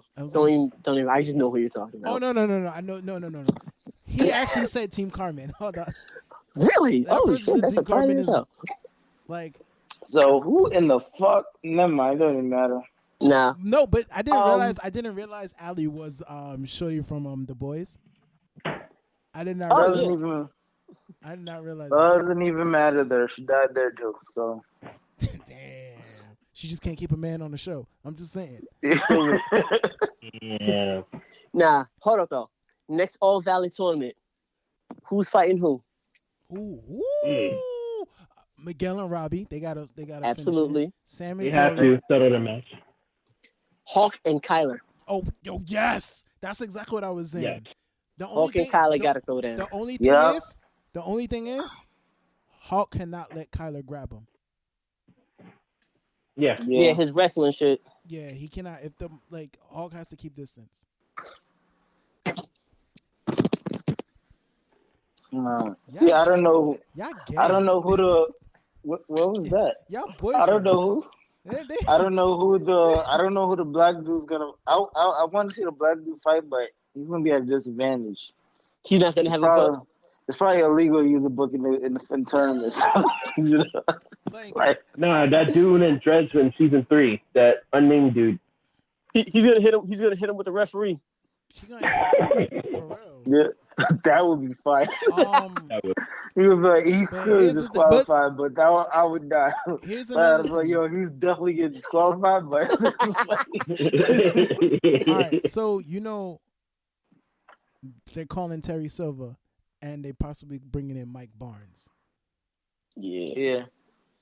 That's where I'm nervous. Mike Barnes literally did some unspeakable things to fully traumatize Daniel. So yeah, so his daughter is gonna be the only one with PTSD in season 4. So not really. Yep. She's pretty much over it now because she knows she can win. So hold on though.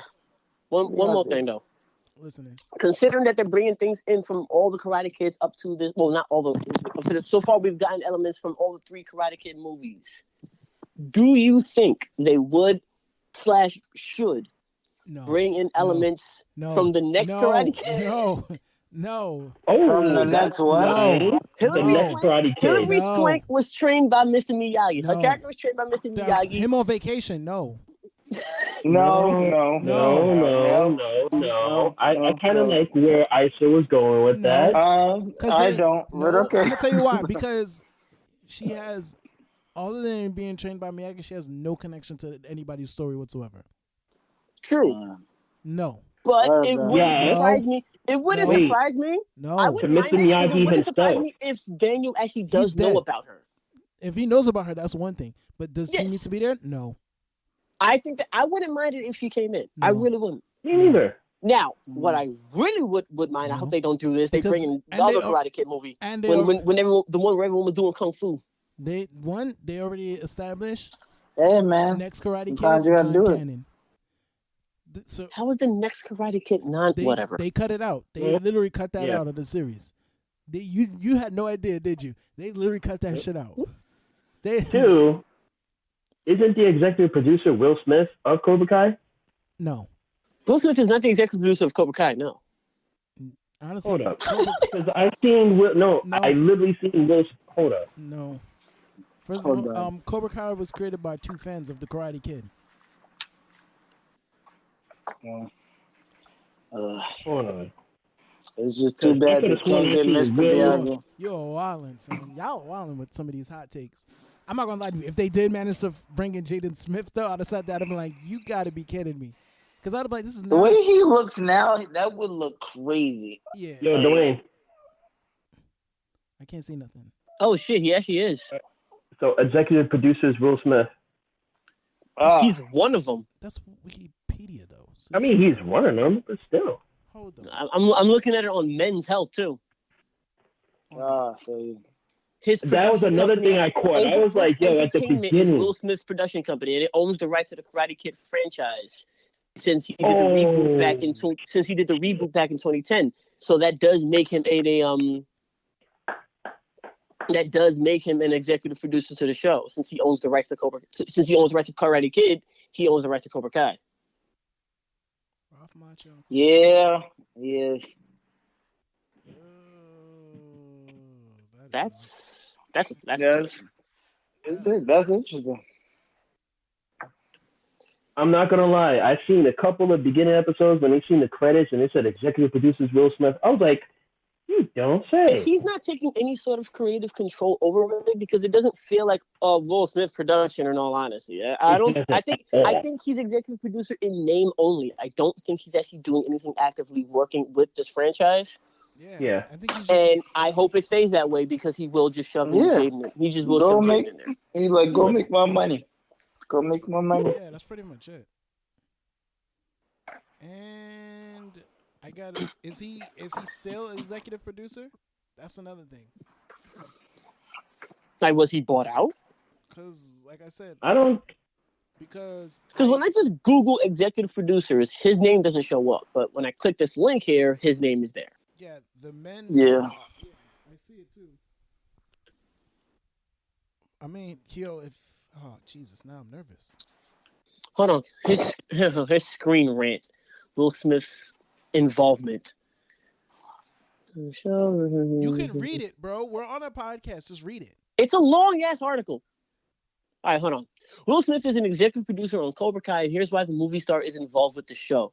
The Karate Kid franchise returned a few years ago on YouTube Red with Cobra Kai picking up decades after the event of the original trilogy. The series saw Ralph Macchio return as Daniel LaRusso and William Zabka return as Johnny Lawrence. The renewed feud is one of the many storylines Cobra Kai follows and shows managed to build on what the movie started in 1984. Yeah, this is not saying anything about Will Smith's involvement. Okay, here we go. Smith's involvement in Cobra Kai stems from the 2010 Karate Kid reboot starring Jackie Chan and Will's son Jaden. Sony owned the Karate Kid franchise when the first 4 movies were made, but Smith's production company Overbrook acquired the rights to spearhead the reboot. Overbrook's ownership of the franchise did not lapse despite never making a sequel to the reboot, so this required the studio to okay Cobra Kai. As the co-founder of the company, Smith receives an executive producer credit on the series. So yeah, he's not actively involved. Okay, did he? His actual involvement is limited at best. Overbrook Entertainment did play a key role in moving the show forward, but that's it. He's not actually doing anything on it. Oh, he's just getting paid for their success. Yeah. Yeah. You like the dude who owns Ciroc. Oh. Yeah. Oh, hold on. It says, now that Cobra Kai has become much more popular thanks to Netflix, Smith can add another hit to his resume, but the show currently takes place outside the universe where Will Smith's Karate Kid reboot is believed to be set. So it's a different canonicity. But that could always change, they said. And that note, on that positive note of good information, Ken, tell them where they can find you. You guys can find me on Instagram under the Celestial Skies 420. Joe? Find me at Big Boy Fitness 718 on Instagram. Nigga with the pretty ass voice. Use it and sing it and tell them where they can find you. And do it melodically. Use some harmony as you do this. Do it. Let's go. I know you're in a place where you really can't sing that loud, but you can try to figure something out. Go for it. You can find me on Ice Raheem Music on Instagram. You can also find me on ASA_RHM on Instagram. Actually, no, just stick to the Ice Raheem Music one. The other one's kind of inactive right now. But, yeah. So you're not going to sing nothing for the people? No, I'm not going to sing nothing right now, right? I'm fucking like the trained seal am I. You just snap your finger, tell me to sing, and I'm going to sing. Who the fuck you think you are? This is me trying to give you promo. Okay, first of all, I'm giving you content for your page. So you can't keep calling you the nigga with the pretty ass voice if you don't show it. They've heard me. Okay? I got y'all next time. Now you owe us 4 songs. I owe y'all a song. I don't know who us is. I owe the viewers, our audience, our fans songs. I don't know about you. Okay. You don't got no fans. So on that note, we want to thank you all for tuning in to yet another stellar episode of... This ain't done. Hold on. Slow it down, partner. Thank you. You can follow me at It's Show Up Season. You can follow me at It's Show Up Season. It's your guy. I would call myself a host, but not with these niggas. So you can follow me on It's Show Up Season. And on that note, yo, do we have an email for this? I mean, I do have an email, but no, we're not. No, for this podcast in particular. I do have an It's Show Up Season email, but no, because that's a personal email, an actual. So for this podcast in particular, we don't have an email. No, they don't need to. Thank you. They can. What the fuck you take your personal email for? Because now everybody knows your personal email. You got to bleep that out now. So you just created more work for yourself. No, I didn't, because I didn't tell them personal email. He didn't tell him the email. Exactly. So anywho, you can follow Ken at Celestial Skies 420. Didn't we say this already? I know, but Isaac keeps ringing it. Isaac keeps ringing it. He doesn't want to shut up. He didn't want to sing, but he wants to keep talking. So I don't get it. I'm trying to close it, but he's not letting me. Okay. So let me do this again. Isa, shut the fuck up. Exactly. So. Now, you can follow Ken at Celestial Skies 420. You can follow Joe at Big Boy Fitness 718. And you can follow Ice at Ice_Raheem. And you can follow me at It's Show Off Season.